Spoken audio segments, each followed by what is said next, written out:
Oh, dear Lord, thank you so much for Dion Johnson on the ground here in Ghana with me. Yeah. You are such a gift, Dion. When I was first in touch with you, I felt like, this is someone who I feel connected to. And if I remember correctly, we were introduced randomly by a third party who Yeah. was trying to get one or the both of us Yeah. to introduce him to somebody. Yeah, that's right. And we both did not have a good feeling about that person. No. And we hopped on a call Yeah. and just kind of cleared that up, Yeah.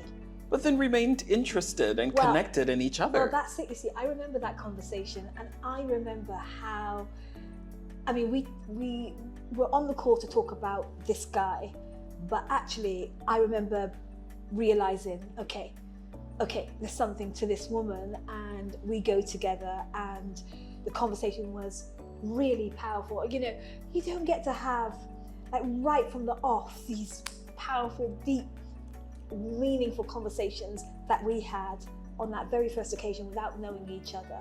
And I remember kind of banking that, thinking, yeah, I know we called to speak about that, but I know that a seed was sown in that conversation. And that was great. And that seed birthed a journey Yeah. that I'm really proud of and grateful for. Yeah. And that's part of why I wanted to sit down with you, because from that initial conversation, we had many. Yeah. And you started to do something that I didn't know was my invitation to a shift. Yeah. You organized what you called Power Week. Yeah. And you convened a group of women. It was a group coaching program that I greatly benefited from. Yeah. And in those days we spent together virtually, I thought to myself, wow, what a powerhouse you are. Could I tell you two things? Please. The first thing that really made me look at you differently as someone I wanted to partner with and grow alongside was in Power Week. I remember in one of the intro conversations we were having, there was someone in the group that in her introduction of herself said something along the lines of, oh, I'm just here because I want to support Dion. And you immediately stopped her in her tracks. I don't need you here supporting me. I am here to serve and pour into you. Yeah. So let's not get this twisted. You did that in such a classy and elegant way. I thought, wow, this is a woman who really knows her worth, knows her power, and isn't afraid to own it. Then the second thing about Power Week, you invited us into these deep reflective exercises. And quite frankly, some of it was provocative. But I think in that week and in that coaching program, the quick coaching program that we did, I began to see different patterns in how I show up as a leader. And I started to hunger for a different way. Yeah. And I think, it's what eventually led to us working together, you as my executive coach, because I've always been very progress minded. But I think sometimes you think about progress as the things you do, not the person you are. And that was a big shift for me. And it's just an approach that I see threads everything it is you do as an executive coach. I'm curious, what was going through your mind as you put together Power Week? And what have you learned, not just from Power Week, but all of the work that you've been doing with women in senior leadership? So you're saying a whole load of things in that little spiel there. There's so many things. You bring up the idea of power. You bring up the idea of identity, and you talk about the woman in the group who, really underhandedly came to the group to learn, but couldn't admit that. So she couldn't admit that there was something that she'd seen in me, something that she'd realized she needs for herself, and so she was there. She couldn't say that out. She had to make it about her serving me. That's a power dynamic. And I see these power dynamics running rife in the way that we do business. There's a power structure that has women subservient to men and subservient to each other, depending on the color of our skin or the sign of, or whatever going on. Traditional power structures that block our powerful expression.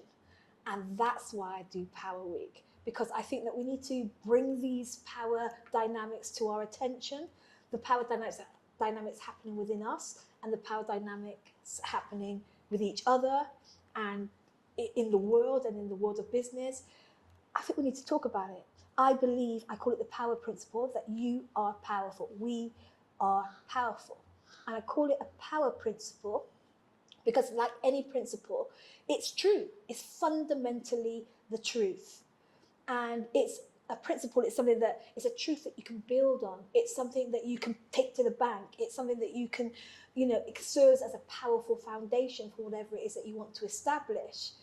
And yet, I find in my work and on my own journey, because this is for me first, that we don't really believe in it like that. We don't believe that we're powerful. So I call it the power principle, and it's simply that you are powerful. And I have made it my business to help women in business to realize that that is fundamentally true about them and begin to build their impact and their influence upon that foundation. Has anything surprised you about this work? Something that you didn't expect to discover that you have? There are a few things that come to mind when you say that. This is a personal journey for me first.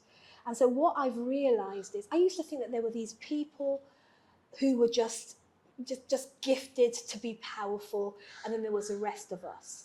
What I've realized is the more of a position of power that you obtain or you go for or you reach for, the demand for all of us is the same and the work is the same.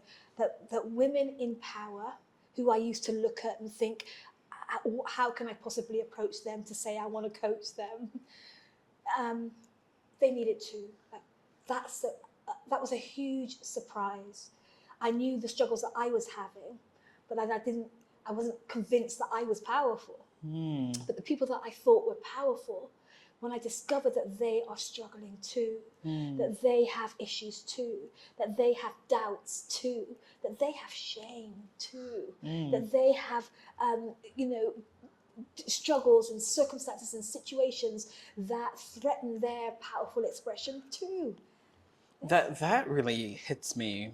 As you know, I'm the founder of a women's leadership network. Yeah. I've had the pleasure of working with women at different stages of growth, not just in Ghana, but in other African countries. I realize that in the global landscape, when people think about Africa, we think about vulnerability. Yeah. And that picture of vulnerability is usually a picture of women. Yeah. And so therefore, a lot of the work and interventions targeted at women and girls in our part of the world seems to center around vulnerability. And that's important work, but it's incomplete work because you go to a different level and you see women who, in spite of the challenges, in spite of the resource constraints, in spite of the lack of parental support and guidance or systems and structures, they break through the mold and end up in leadership. And we think because they managed in spite of those challenges to emerge, that they must be fine. Yeah. And women in this category are suited up and powdered up and looking resplendent and glorious, but are still carrying these deep wounds and hurts that makes them show up good, but not great. Yeah. And I think in my coaching journey with you, I began to see how unfolding in me through our work together was a different form of my self-leadership. Yeah. I think what my journey with you, Dion, gifted me was a consideration of a different way of showing up. You talk in your coaching programs about that pathway to power and where you are now and who you are meant to be in your power. And I think it's been a real powerful frame for me to go through as I think about my multiplied impact on other women Yeah. leaders and removing the frame of vulnerability and need and helping to position both myself first, but encouraging other women to also raise the bar of their ambition, but also their perception Yeah. of who we are and what we're capable of. When one of the biggest questions that I ask all the time is, who are you? Like, we do work around I am statements. So, initially there's this sort of top of the head answer. I am strong, I am powerful, I'm a leader, I'm a this, I'm a that. All the talk that we've learned and the lingo and the lexicon that we've picked up along the journey of that fight for leadership. And we can talk a good talk, but when we get behind the mask, when we get behind closed doors, when we unpack those conversations, then oftentimes there's just a misalignment between that spunky talk and the way that we're actually showing up. And it causes pain. It causes dis-ease. It causes discomfort and disillusionment and dissatisfaction in ways that is very nuanced for individual women. And so it's when we get together and I'm permitted to probe, and you give yourself permission to open up to the probing, and we really go beneath the bonnet, that we begin to see that being powerful is more than just lexicon. It's more than just talk. It is a state of being. And it's at that level that my work is really focused on. It's really harvesting that depth of ownership of the identity of powerful. And so what I see is that people they come with their issues. In the coaching environment, women are encouraged to come with their whatever it is that they're dealing with at the time. And it might even seem normal or even mundane or usual, but it's so surprising how those painful circumstances or the irritating circumstance or the scary situation is a pathway, is a doorway for us to be digging beneath, to find real truths about what stands in the way of us owning our powerful identity. Usually it's beliefs. Usually it's beliefs about who we are as women in the world, who we are as women in business, who we are as women with each other. It's oftentimes, I find so many of us have stories to tell about how life has really undermined our early sense of power. Life has really served to knock it out of us or teach us that it's not safe to be powerful and to express our power in our authentic, unique way if we want to make it, if we want to get on. And we are so desperate to make it. We just did a real powerful mastermind weekend together. Yeah. And there were phenomenal women in the room that really brought themselves to this probing that you talked about. And before the retreat, we were in a room with senior leaders in a big company here in Ghana. And we also saw what came out of that experience. Yeah. I think sometimes we don't know what we need. We don't know what we don't know. Yeah. We don't know that there's as I like to call it, a more excellent way of being even in leadership.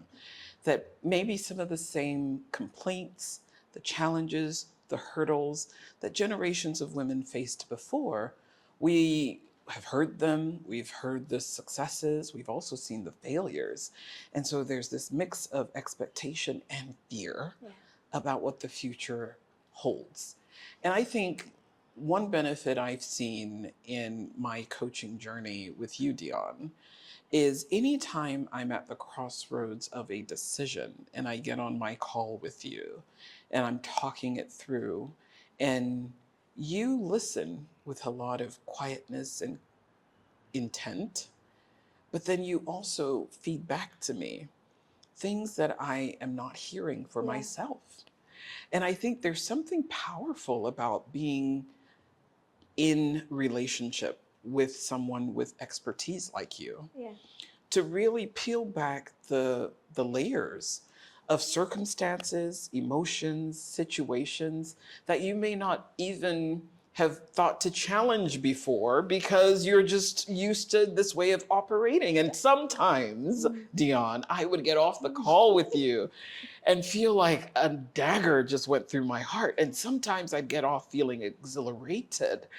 And the the learning for me is that change, whew, it is an invitation to feel the feelings, to sit with the discomforts, to accept the punches, to roll with them, to let someone look under your hood, to be a little naked and a little exposed, a little vulnerable, but I am all the better for it.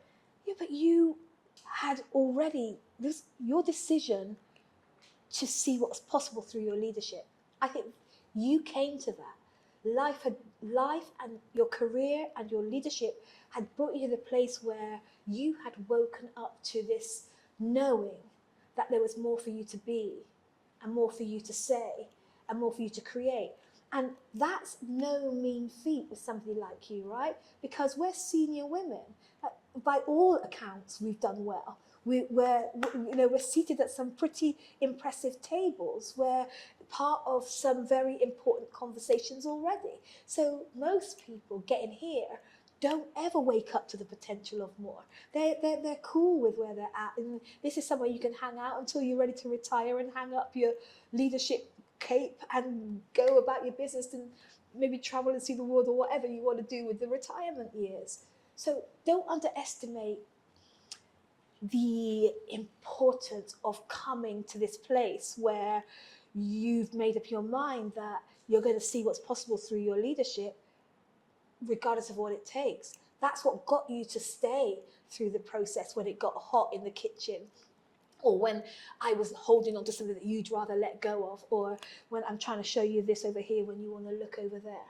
Like, there's a motivation that didn't come from me. It came out of you, it came out of your life.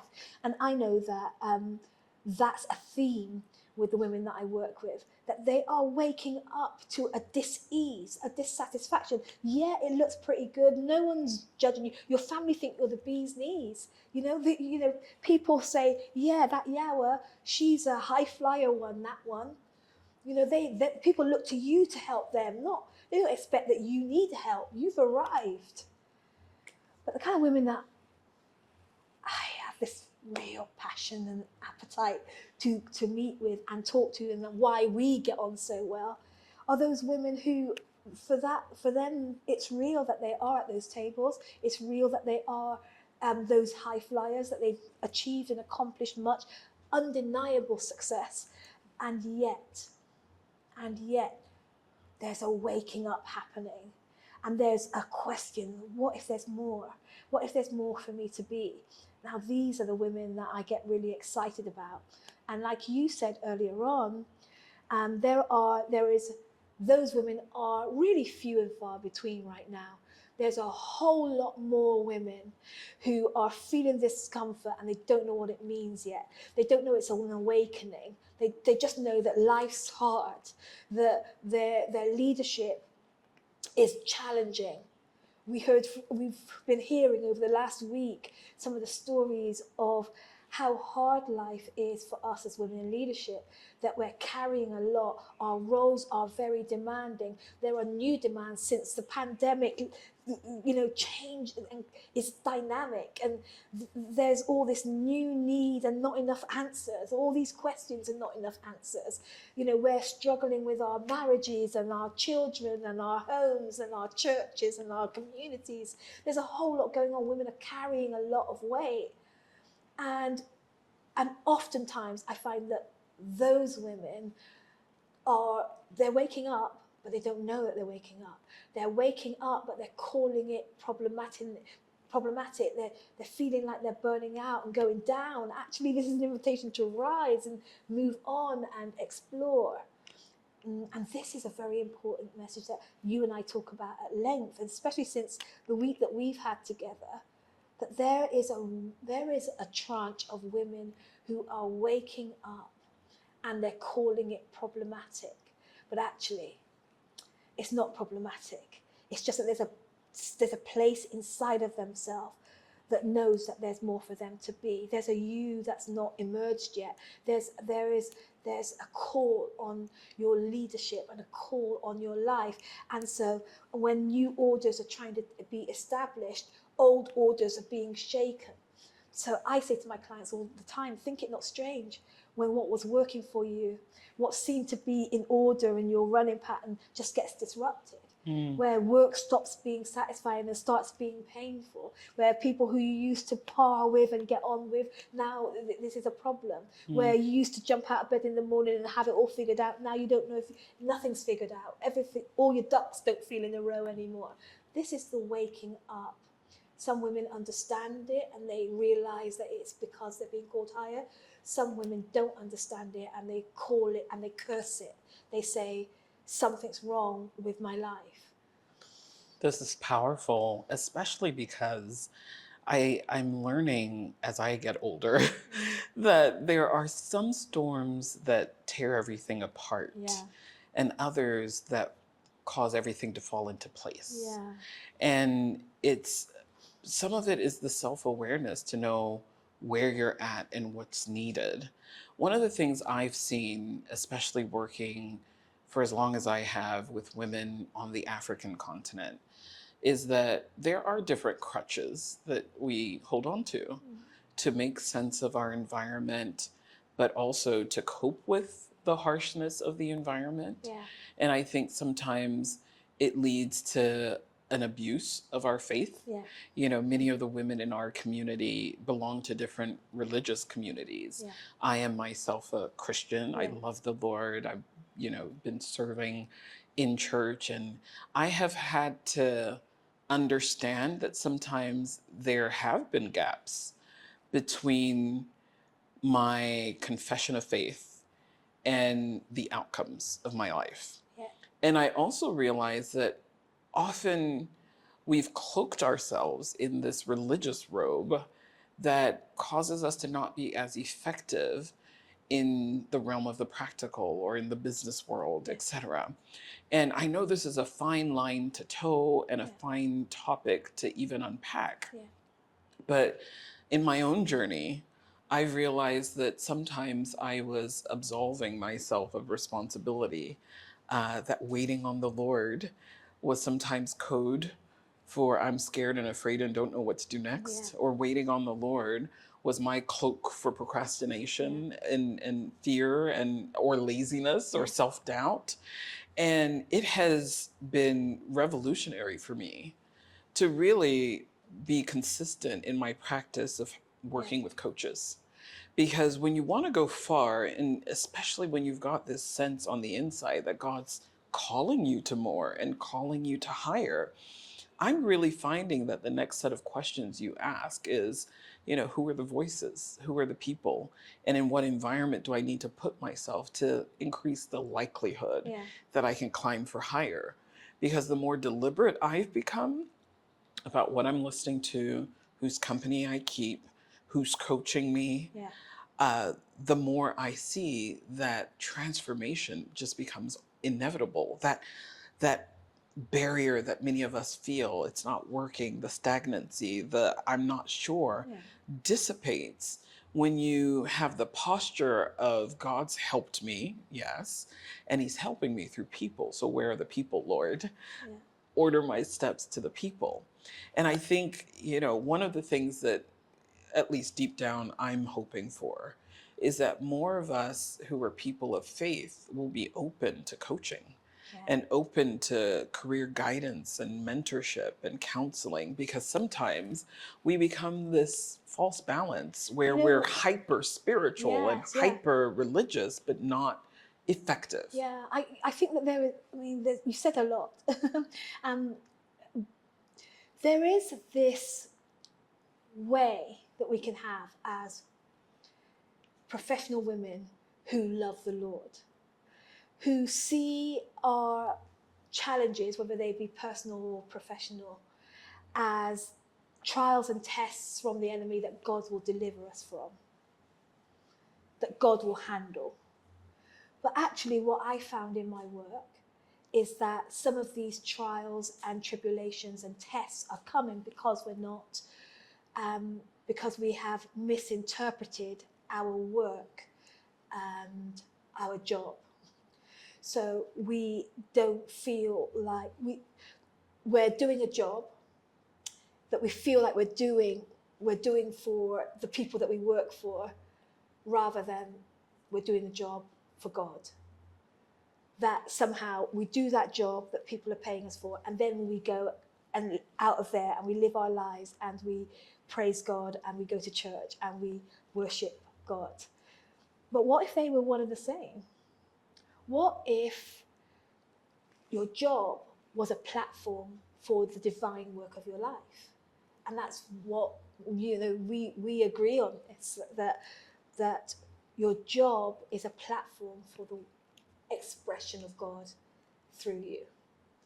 And I feel like what we have done, if anything, in bringing God to our workplace is giving out tracts and, spiritualizing something, praying, trying to pray in the workplace, and that's not always appropriate. What's appropriate is establishing kingdom in the affairs of men, establishing kingdom in the business world. And this is hot on God's mind, hot. That I believe that the next move of God is happening in the marketplace, that God is looking for. The other day he told me that, not just the other day, just this season, I've been coming into the understanding of just how powerful a platform business is for impacting society. Just what a colossal opportunity business represents for changing lives that God cares about. So within the people that work within the organization, or the way that business, that industry is impacting society, there is massive room for improvement. And God's about that improvement. And so, but you can't impact that platform from the outside. We've seen people try. Remember Occupy Wall Street in 2011, people out on the street saying Wall Street can't keep perpetuating this economic inequality. Well, Occupy Wall Street came and went, and business is still doing what business does, because you don't get to impact a place from the outside. You have to be sat at the table. Like the women that are watching this broadcast, you're sat at some table that gives you an opportunity to influence. Now you're being divinely encouraged and invited to grow as an influential voice that can influence that table. And this is as godly as being any prophet, as being any apostle, as any preacher or priest. This is divine work, and there's a divine process of preparation, just like Esther had to go through that process to influence King Artaxerxes. We have to go through processes to influence our industries in the same way. That's powerful. And this idea of preparing for prominence really came up with us as we were coaching. And for me, that really was one of the anchors for this season in our work together, because I really felt and sensed so strongly that I was being woken up. That wake up call that you alluded to before, I felt so strongly there was more to do. Although there was a lot of applause for where I was at, that's what made it a little confusing. Like, people were impressed with what had been. And all of a sudden I was dissatisfied with what was, and am reaching for something I don't quite see or can't quite name or can't quite wrap my mind and hands around, but knew was there. And I think that is part of the work to be done in all of us as women in leadership. Think about it. If you're a pioneer, if you're taking your industry, your team, your organization to places that it hasn't been before, part of that call is the unknown. Part of that call is the territory where you don't know your way, new territory.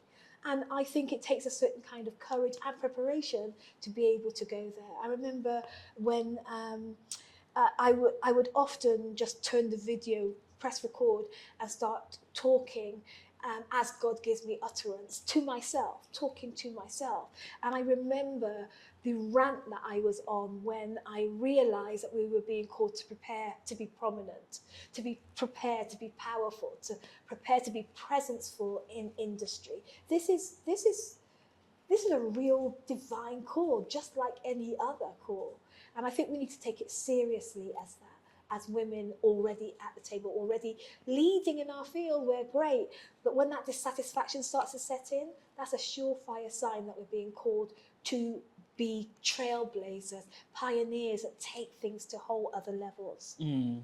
You know, one of the things that I know because of my peer group, because of the women I serve in leadership, and because of some of the experiences of my life that have brought me to this moment, Yeah. I realize that sometimes it is so easy to misinterpret the dissatisfaction and the pull. And because it's unfamiliar, the the immediate thing that most of us default to is masking and hiding and not answering. And I believe, because I've been on a physical journey as well this Yeah. year. I mean, this year I've lost a tremendous amount of weight, was able to reverse, chronic disease. I was dealing with diabetes and hypertension and high cholesterol, and just to reclaim my vitality, my vigor, my vibrancy. I really understood some of the research that I was doing and reading, that so many of us trap in our physical bodies Yeah. so much disease Yeah. because we're not answering the call. Yeah. Like, this is actually a life and death issue. I saw it with me. Yeah. I do not have it twisted in my Yeah. mind, Dion, that to not have made the lifestyle changes that I knew I needed to make, I'm not sure I would be here. Like, there seems to me a process that we have to go through in order to enter into our prominent Yeah. places. And it seems to me that some of it, much of it really happens internally first. It's identifying the stories we're telling ourselves that aren't true, that need changing, identifying the paradigms. And paradigms are simply sets of assumptions that Yeah. we've held on to that need questioning in order for us to even have the boldness to take the steps. Yeah. And then it's this journey of self-reflection and transformation that causes you to make decisions and choices that the old you wouldn't ordinarily make. Yeah. And, leadership is all about the quality of our decisions Yeah. and our choices. And I think there's something to be said about doing that inner work and doing it with someone who's a professional like you, Yeah. to get you out of the way, to identify what's real and what's imagined. First, we have to really go back to what you skimmed over, but it's really an important point to talk about. This overeating, or just every night needing to have a few glasses or a bottle of wine, or just not sleeping well, or sleeping too much, or just appetites and habits that are somehow trying to self-soothe something. The question that after we've been asking is, what are you trying to soothe? What are you trying to stuff down with those sugar-free foods, with those carbohydrates, with that alcohol, with that sex? What is it that you're trying to suppress? Because oftentimes we don't start there. We don't ask, why am I doing this? We feel a slave to the donuts. We feel a slave to the alcohol, but we don't stop to question why. And what I found, because we do question why in my world, is that we haven't realized that the life that we've built for ourselves, impressive though it may be, high-flying though it may be, has not been in alignment with who we really are, has not been expressive of our truest desires and our truest natures. We've been chasing, trying to do the right thing, what we think is required of somebody who's successful, but we hadn't asked the personal questions about what that means for me. What does that mean for me? We followed, oftentimes we try and polish ourselves up so that we can be just like white men with white hair in suits, and we're not that. Nothing wrong with white men in white hair in suits, but if it's not you, then the emulation of that can make us sick. The emulation of trying to be that when actually you are somebody already, it makes us sick. And what we do is we stuff it down with all kinds of habits and appetites that aren't serving us. And that's how we get to that place where you were, and we can say were with a capital W, right? Sick, tired, on drugs, sluggish, not a shadow of your real, true, powerful self. And you're not alone. This is not a unique story. This is what I see, the expression of suppression.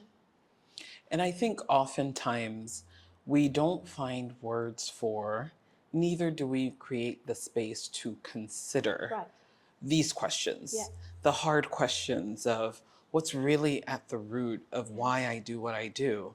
And I think I'm really noticing as I become more clear with myself about where I'm going professionally, personally, I realize that there is fundamentally this invitation to take the driver's seat of our lives. And I think in this cultural context that we live in as Africans, you'd be surprised how many of us aren't used to making our own choices.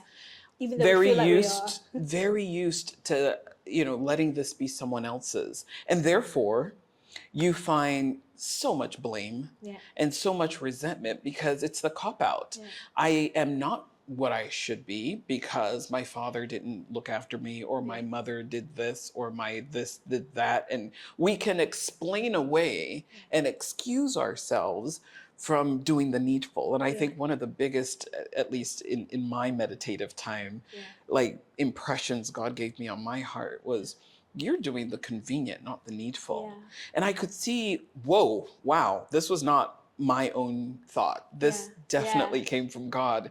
And I just began to sit with my journal and kind of write out areas of my life where I am copping out. I'm doing the convenient, but not the needful. I'm allowing my life to be lived on a surface level, but not going deep to do the real work that's needed. And for a lot of us, that means we're attacking the fruit, but not the root. And so we have these bursts of progress. And that was my life, especially when it came to my self-care. Like I could go on a diet and lose a little bit of weight and then go right back to those same patterns. But this journey has been different because I said yes to answering those questions, those deep questions about what is it fundamentally about me? What is at the root of this desire to overeat, or this desire to nourish my body poorly, or to not get rest? And what are we doing about that? And because that journey, that was a very personal journey that started last year, has culminated like by May of this year. I'm, disease free. So no longer hypertensive, no longer diabetic, no longer suffering from high cholesterol. And I started to feel this urge, right, to teach other women what I felt like God had really opened me up to learn for myself and to heal with. And I remember I have some progress. I have a story to tell. I have real results to show. I mean, I, at my heaviest, weighed 126 kilos. And you hardly believe it. And have shed over 40 kilos of weight. And I, even with this trajectory of progress behind me, started to feel like an imposter. Like I knew I had a story to tell. I knew I had a method I could teach. And I say all this to just talk about the importance of coaching. Like even women who have capacity, who have a track record, who have ability, are often not fully expressing because for me, it was overthinking. It was feeling as if I needed a badge Yeah. or a qualification or certification Yeah. in order to teach what I know. Yeah. And I've since come to learn that it is your results that qualify you. And I remember we were having one of our coaching sessions, and I get on the call with you, and I said, Dion, you know, I really have this idea. I'm calling it the Renew program, and I feel like I want to open this up to other women so that those who feel lethargic and slow and are sick and are just going through a season where they're not expressing the highest and best of themselves can come through. And I kept saying, but this, but that, and but this. And it was both provocative but also instructive. Yeah. That you stopped me in my tracks and said, do you hear yourself? Yeah. You said, you keep saying that you have this idea to help people, but Yeah. get the buts out of the Yeah. way. Can you You know, talk about what is this thing that brings the buts? sometimes you just can't see the picture when you're in the frame. Mm. Sometimes, we have these ways of thinking about ourselves in the world, how we be. We have these habitual ways of thinking that become invisible to us. Because we're swimming in it, we can't see it.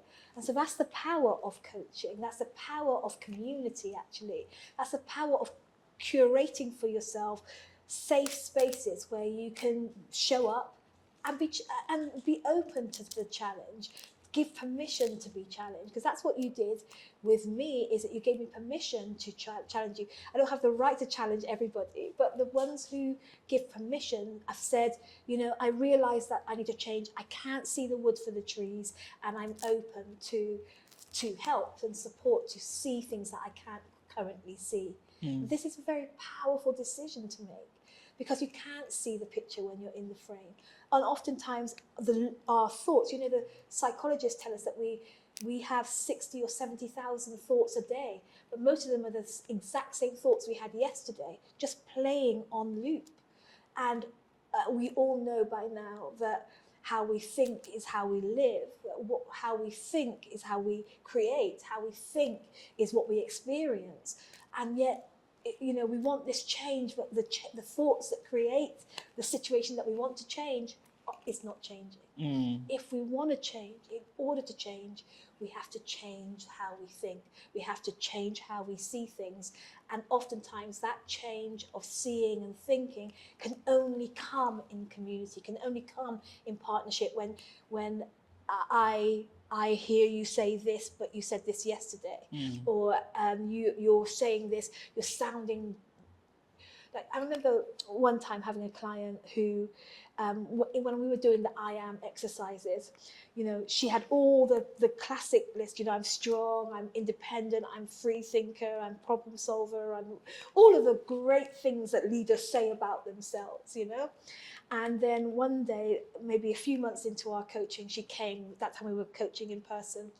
And she came and she plumped herself down on the hotel sofa, and she looked really disgruntled and tired and a bit disheveled. And I asked her, what's going on? And she explained that she had just come from a meeting with her boss. And she said, it didn't go well. The meeting didn't go well.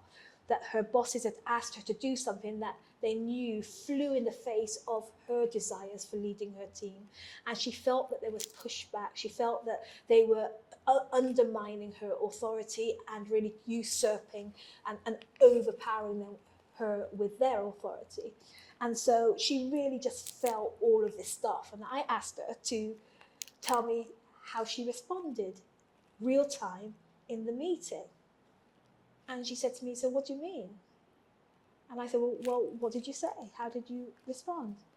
And she said, well, she didn't have any choice. They were telling her, they weren't asking her, they were telling her that this is what was going to be going on. So we went back over the notes and we had a look at I am assertive, I am, and I asked her, what happened here? Like, where was this woman in the room? And she was very quiet. And I asked her to play it back again, play back the scene with you in that meeting, and just have a look at you, just as if you were on this television screen. Have a look at you and just describe what you see as you look at you in that meeting. And I'll never forget, she said, spineless. Mm. I see somebody who's spineless. And right in that moment, we were presented with the double-mindedness that I see so often. That on one hand, you know that you're a powerful woman. You know that you have skills and gifts to bring to the table. And yet when the rubber hits the road, there's this block, this challenge with bringing that to the table, showing up as her in that space. And this is principally what we work with. Because it's time now for us to show up as the powerful us in that space. And yet we all know, when I tell this story and nobody goes, how so? Because we all know what it is to walk with power and then find that we get into spaces where that power is not flowing, where we usurp that authority, where we don't show up as powerful as we can, or that it falls on stony ground when we try to.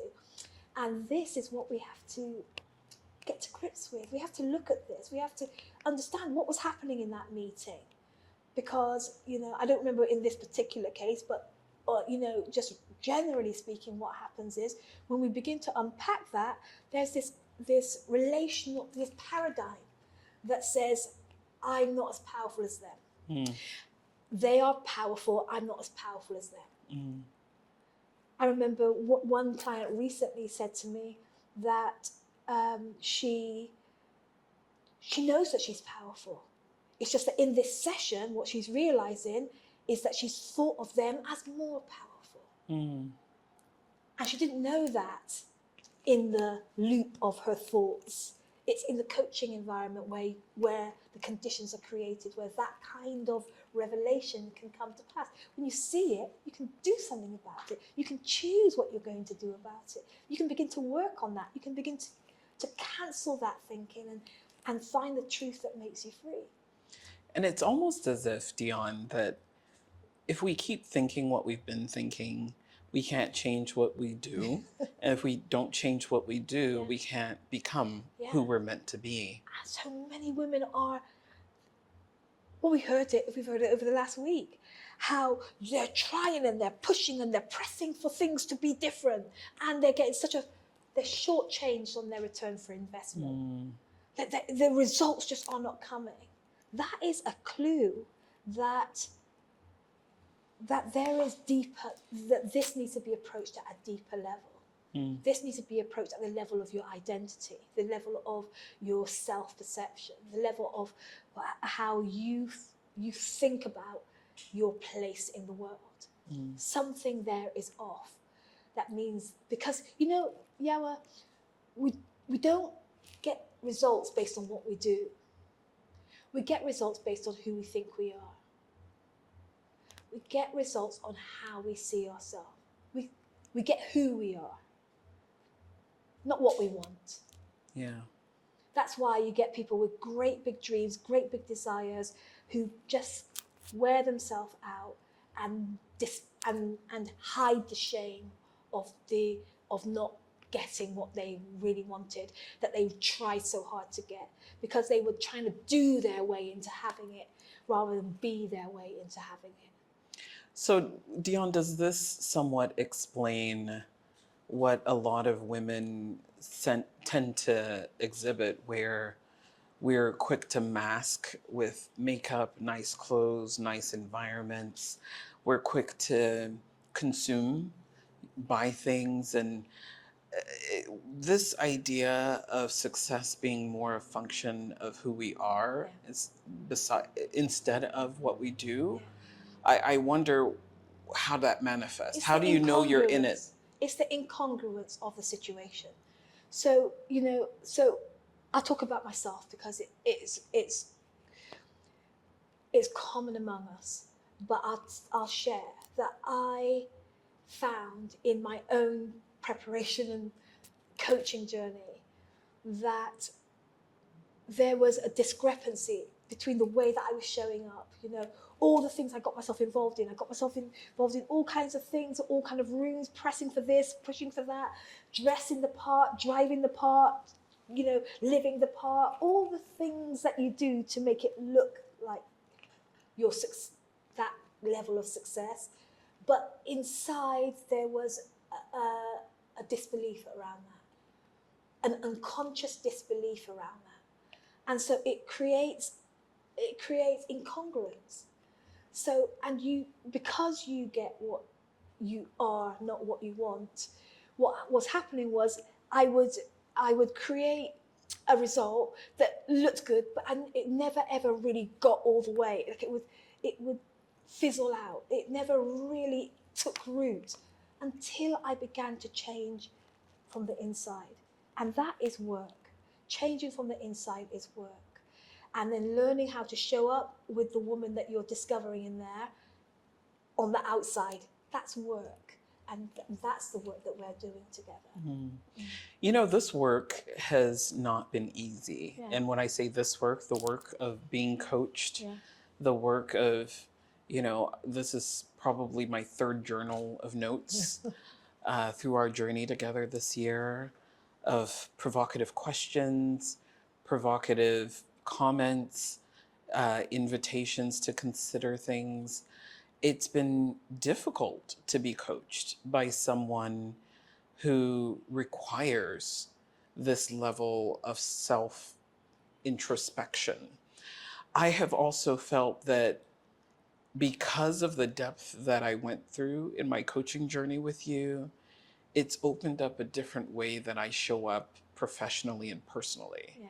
I have noted in this past year how much easier it is for me, whether it's on my radio show or in master classes that I teach or in trainings that I do for different clients. It's so much more easy for me to go to a place of vulnerability and talk about me and what I've walked through and what I'm learning, what I'm uncovering. And to my surprise, the more vulnerable I am and open I am, the deeper and more appreciative my audience is.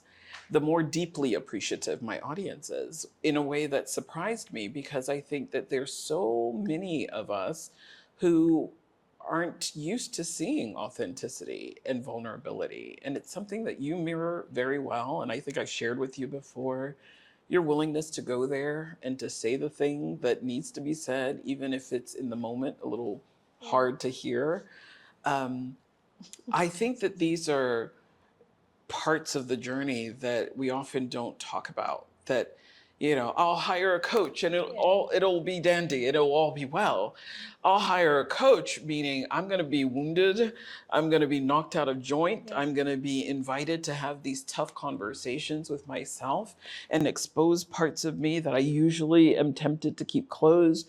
I'm going to have to bring it, because if I didn't let you into certain things, those things couldn't have been addressed. And if those things weren't addressed, I don't know that I'd be the version of myself that I think I'm proud of and other people are seeming to be impressed by. And so you talk often about a context and a call, but also a cost.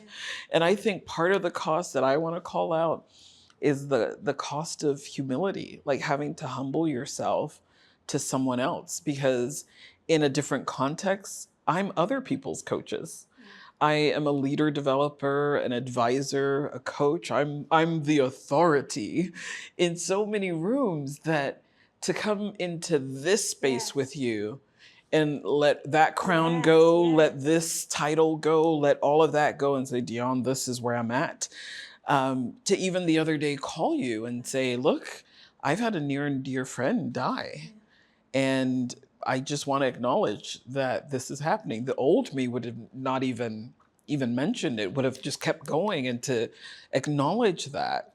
And I think that there's a healing in showing up as the version of yourself that owns every piece of you, not just the strong parts, not just the popular parts, not just the part that, you know, has the title on it, not just the part that seems to have the applause of the world, but the broken part, the wounded part, the part that, you know, isn't quite whole but is there.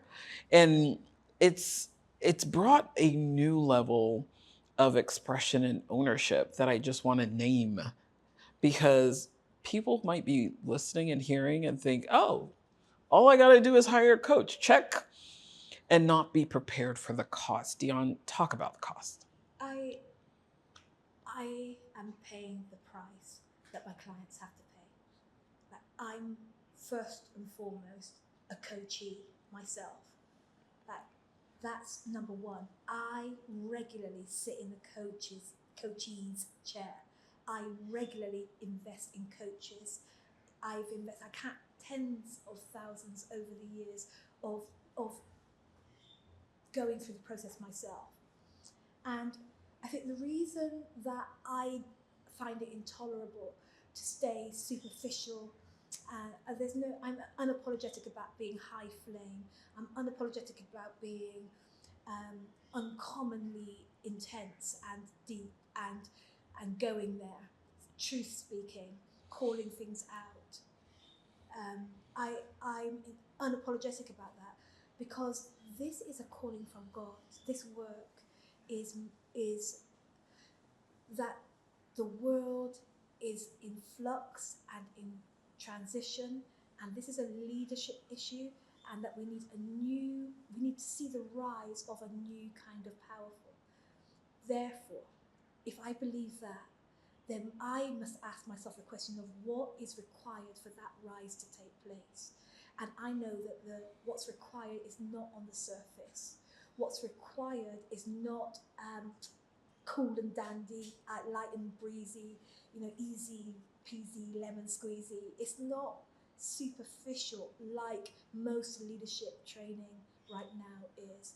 It's going to require us to look at the ugly parts. It's going to require us to understand those well-entrenched lies. I call them big, fat, dirty lies, BFDLs, that consume our loops of thinking, those 70,000 thoughts a day.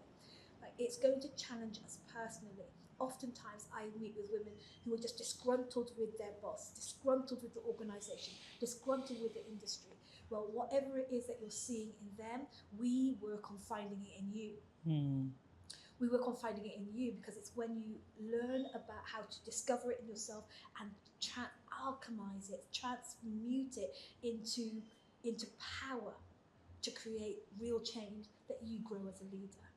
I know this because it's the journey that I'm walking out myself, and I've seen it time and time again in my clients, that it's in those deep places, those murky waters, those uncomfortable spaces where the real gold is and where the real change takes place. So I'm unapologetic about the nature of this work, and I hear it all the time. We heard it all through this week, how women were saying, wow, I nearly missed this. Wow, I nearly didn't come to this.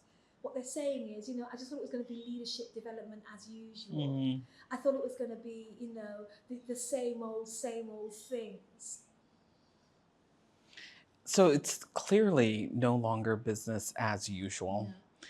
It's clearly a time for a different type of powerful leader to emerge. It's also clearly time for us to stop settling for a version of ourselves that isn't, the truest and most purest expression of, us in our element as God has given us. And I think before, when we were talking about work, this idea of seeing your work as worship or your work as part of or as a platform that God uses, to express himself through you. I wonder, for those who feel their life is just very much, I go to work, then I go to church. I go to work, and then I go to church. This loop that you talked about, this frame of reference, this, because I'd hate for anyone watching or listening to interpret what's being said here as neglect being the mom, neglect being the spouse, neglect, where is someone where does someone whose life right now is actually full? Where does she start in unpacking this journey of, okay, Dion saying that this discomfort is an invitation to a higher expression of me. I get that. but I have these real demands on my time Yeah. and resources, and I don't know a different way. Where does that I woman don't start? know a different way. Like that, if we can get to that, I don't know a different way. If you don't know a different way, doesn't mean that there isn't a different way. But there's something really powerful about setting an intention to find a different way. Somebody told me once that you have the same 24 hours as Bill Gates and Steve Jobs and any other tycoon doing great big things in the world. So, you know, the fact that you don't know how to do it, the fact that you don't know how to change it, you don't have to know how to change your circumstance. You do need to decide. You need to get intentional and deliberate about the fact that, you know, despite all the plates I'm spinning, despite all that's going on in my life, my very full career, my very full community work, I'm stretched to the limit. If you are waking up in that fullness to avoid, if you're waking up to a sense, a perception that something's missing or that there's more, then guess what? There's more. And you don't have to know how, but you do need to say yes to that more. You do need to say yes to the invitation to discover that more and get invested. So that could be just by reading books of people who have expanded their capacity for more. That could be asking questions. It could be hiring a coach. It could be just bringing it up with your girlfriends and saying, anybody else feeling this? You know, to identify that you're experiencing this invitation to more, even when you can't see the way for that more to come, doesn't mean that there's not a way. In fact, we talk about the way maker who makes a way where there seems to be no way. And if you are God, who has the highest vested interest in our becoming the us that God spoke before the foundations of the world, he has a vested interest in our evolution and our evolution and our ascension and our becoming the leader and the change maker that he had in mind before time began, then you bet your bottom dollar that there's a way. I like it. And my personal journey with this has been that when you start to feel that call to adventure, like God's calling you that there's more. Yeah. There is so much more for you to be, to do, to have, to become. I think part of your honoring that call lies in the casting aside of every weight. I really do. You know, I think it's in the book of Philippians in the Bible where I think the Apostle Paul said that this one thing that I do, Yeah. forgetting everything that lies behind me, Yeah. I press. Like there's a pressing. And for me, it's looked like, and I talk about the 3Ds, like delete. What can I stop doing Yeah.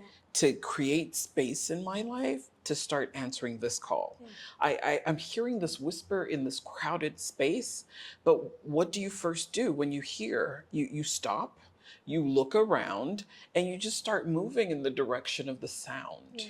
And I think that has been very instructive for me, that I haven't always known where the road will lead. But when I stop and start creating space. Like I start with the first D, which is delete.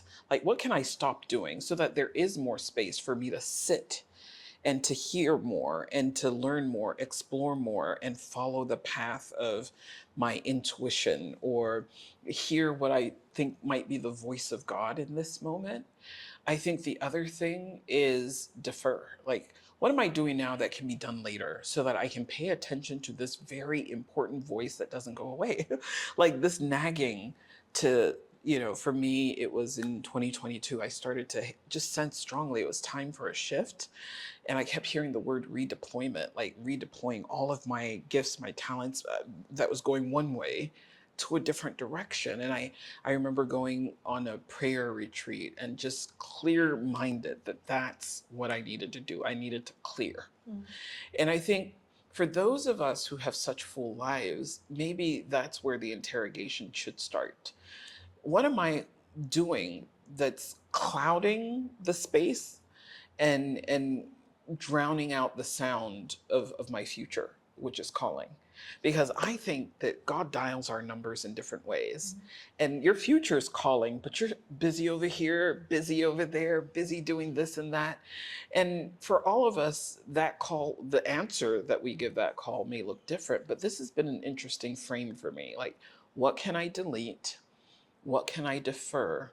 And what can I delegate? So I'm a little more available for serendipity, for conversations that matter, to be in spaces that I wouldn't ordinarily be in, to say yes to certain forms of expression that I in the past would say no to because I never had the time. And that's all, that strategy framework is what led me to you, Dion. Because when the time was right, I found the voice, right? When the time was right, or when you came to the place where it was no longer an option for you to stay at this level, when it became no longer okay for you to continue the way that you were. I think that there is this thing that goes before, is this conviction that, okay, this is an opportunity. Because oftentimes we're calling it too much.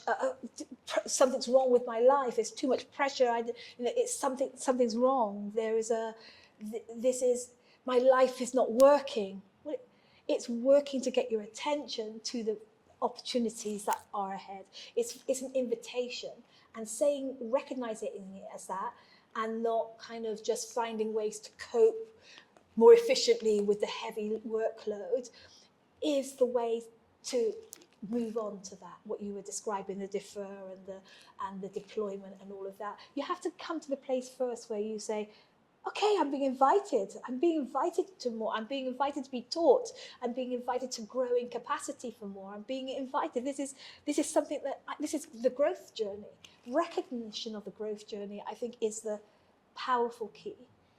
I think after the recognition and the availing, I think a lot of us recognize that we need help.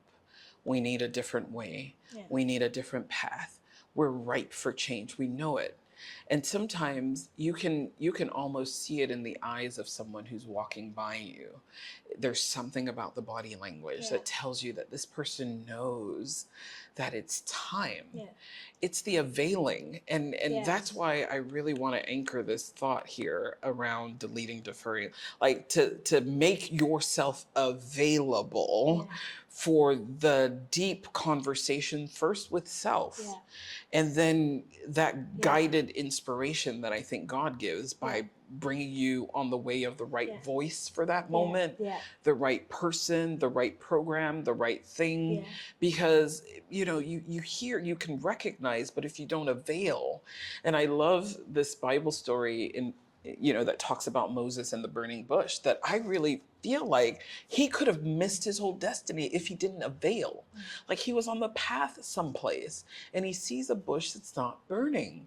And because he took the time off to go look at why, and it's in the availing that he heard the voice. So I really feel like that's been a real major frame for me as I see the years of my life that I've grown exponentially, the seasons of my life where I've made big leaps professionally, personally, financially. It's always been that, I recognize that there's a thing, but I avail. I create the space to tend to that thing, to hear the voice, to unpack, and it's uncomfortable because people will be calling you up. Why aren't you doing this? Why aren't you this? It can be uncomfortable. And I've seen firsthand the cost of it. Yes. The cost of not having a title, or the cost of, you used to do this, you used to hang with us, you don't hang with us no more. You've changed. Mm-hmm. Well, sometimes people say you've changed when they can't put their arms around your growth. And being comfortable with being misunderstood for a season, being comfortable with people not understanding how you're growing. Being comfortable might be a stretch, because it is like being comfortable in the uncomfortable. Being able to sit in this discomfort that I'm not who I used to be, but by my God, I will keep pressing until I become who I'm meant to be. And that has been a powerful frame for me, because I think that's when, opportunities that I ordinarily would not have had the time or space for. Yeah. I see them Yeah. because I've availed. And that's what I think a lot of us need to catch as women who are used to being busy, Yeah. used to being overwhelmed, used to having so many things to do, so many places to go, so many people to see, that part of the invitation is to create structure around your life that enables you to avail. Which in and of itself is part of the process.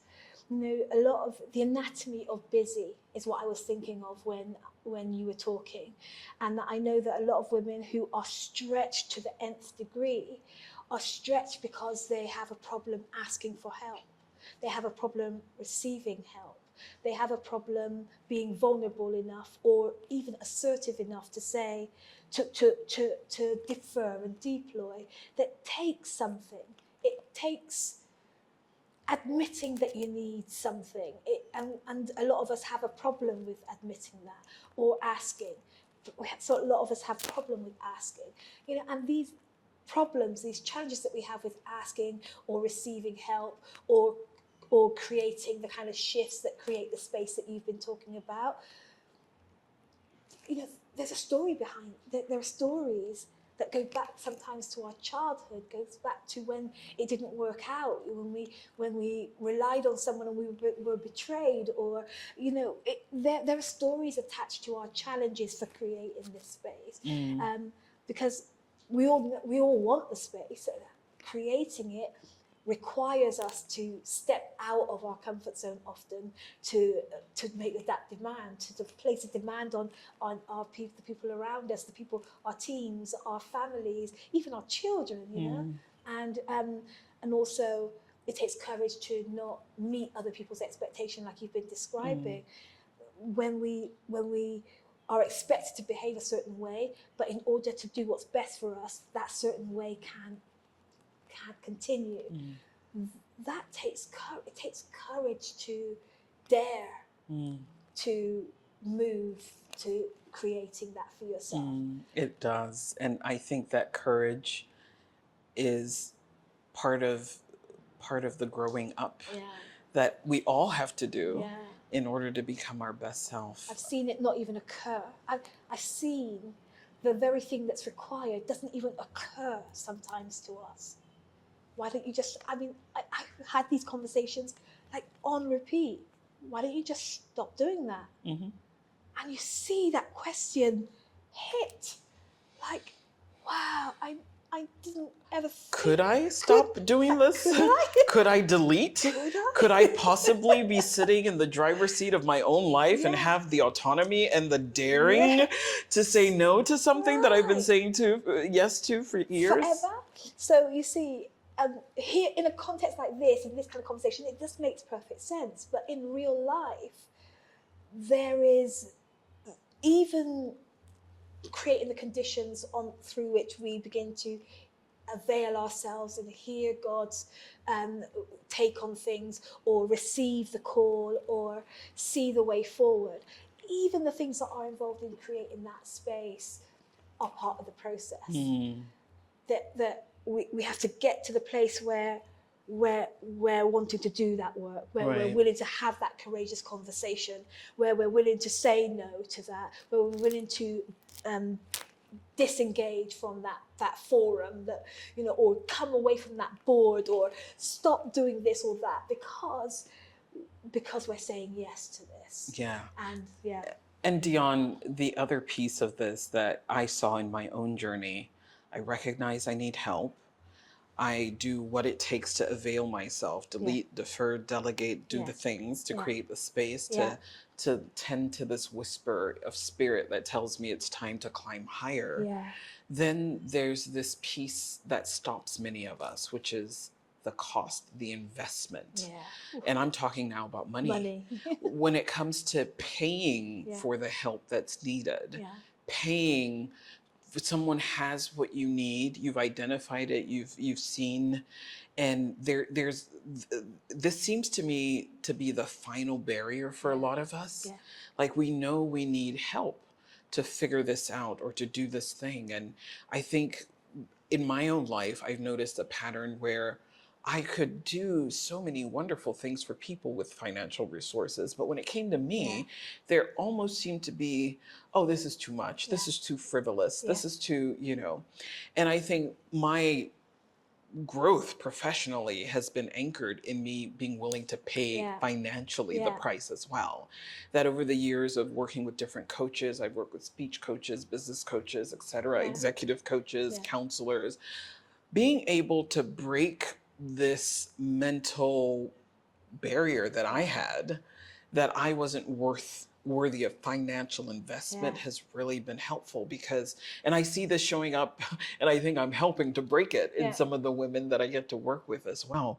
This notion that everything, when it's for me, I need to get it for free, Yeah. or knock it together somehow, Yeah. or do it cheaply. This I think really, for a lot of women in leadership, tends to be that final hurdle. So maybe we are at the point that we recognize that we need help. Maybe we are willing to do what it takes to avail ourselves, and maybe we have. And we see that it's time, and then we identify the voice or the place or the space where that help can be had. Yes. Yeah. And then we're like, oh my God, look at the invoice, look at the amount, look at the, and there is something liberating for me about being able to invest in myself financially now in a way that I used to be fearful of, or resentful Yeah. of, or wary of Yeah. in times past. And I think, I don't remember who said it, but when you look at people's relationship with money, it tells you everything you need to know Yeah. about their self-perception and their place in the world. And I've seen examples of women who can spend on hair extensions, or clothes and things like that, maybe for self or others. But when it comes to this type of inner work, they stutter, Yeah. they stop. And I don't know what it's been like for you in your practice in working with people, and how that has manifest, and where does it come from, and how do we kill that? Well, first of all, I know this personally, as one who's just confessed that I spent tens of thousands of pounds on my own growth and development. It hasn't always been easy. Sometimes I've sowed that money with trembling knees and hands, as I've learned to break off this unwillingness to invest in myself, to back myself, to get my needs met so that I can become all that God says I am. That's been a journey, I think that oftentimes there's just a plain, straight up belief that I'm not going to be able to make the best. I'm not going to get a return on my investment because this is how things are for me. And that mindset comes in all different guises, with sometimes different words, but it comes back to the same thing, that we don't trust that we've got what it takes to soar in the way that we feel we're being called to. We feel like it's not going to work, and then it'll be a waste of money, and we all know how difficult money is to come by. And we've got our own stories about that, about how difficult money is to come by, about how you can't waste it because it's in short supply. It's a lack mentality. Dare I say, impoverished thinking. It comes from a place of lack. Even when we profess, all of the scriptures about the abundance of God and his provision, there is a very big gap between that rehearsing and living from that. Personally, begin to see yourself as an investment, see yourself as worthy, that is work in itself that I found has been damaged over time. That women, do you know that it was in the 70s in the UK when women still couldn't get a mortgage in their own right? That we're learning to manage resources and think about money in new ways lately. This is a new thing for us, and I've seen so many hang-ups, so many limiting beliefs when it comes to whether we're worth it or not, whether the investment is going to bring a return, and we're so concerned about everybody else's needs. The amount of people who are doing kitchens, we have conversations. They approach me we talk about what is after, and they're like, oh my God, this is what I need. I really need you. How much is it to work with you? And when I tell them, they say, okay, I'll let you know. They don't even say, I'm not willing to invest that in myself. They don't say that. They say, I'll call you in a week. And then some of them just go away. Some of them don't ever make contact again. And even that underhanded kind of shame, it's shame. I can't afford that, or I won't afford that. You know, it's challenging for us to invest sizable portions of money in ourselves, as though we don't believe that we can reap the rewards of that. We don't believe that things are really genuinely going to make any difference to how our life is, and how much money we have right now, and how much power we have right now. And there's a need for us to push past that. In the same way that because we willingly do it for the dress or for the shoes or the handbag. But the best investment that we can make is in ourselves. The best investment that we can make is in our growth and development. And even when, like, I've had some awful coaches, like I've invested in coaches where it didn't work out, and I've still come away with understanding about why it didn't come out, and it's helped me in the long run. That investing in yourself is not just wise and prudent, but necessary for our growth development journey.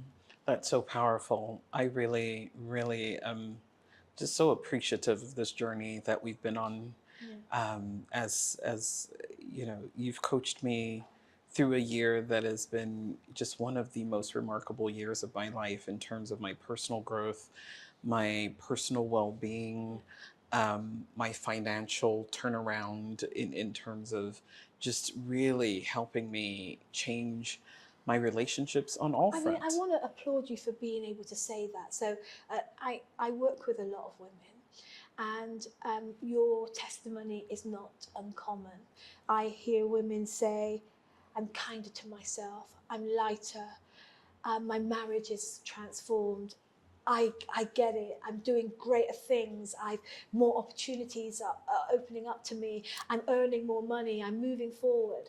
But I said it to you before, and I'll say again that I really applaud you for being so open and willing to speak candidly about your need for coaching, your desire for coaching, and your experience in the coaching process. Because quite frankly, there are so many women who are of your level, of high level leadership, who feel like it would be a slur on their leadership character if they were to admit that they've got a coach, or that they really need help, or that they're benefiting from somebody's partnership. I applaud you. Many women don't give me testimonials that I can use publicly because they don't want people to know that they need help. I need that help. I recognize Right, it. right. And I have found someone who really helped spur a lot of change. And I believe that I am a bridge and a door opener for so many people. And I like to point people in the direction of, but I think for me, I want people to understand what I've been saying for years. You cannot be your best self by yourself.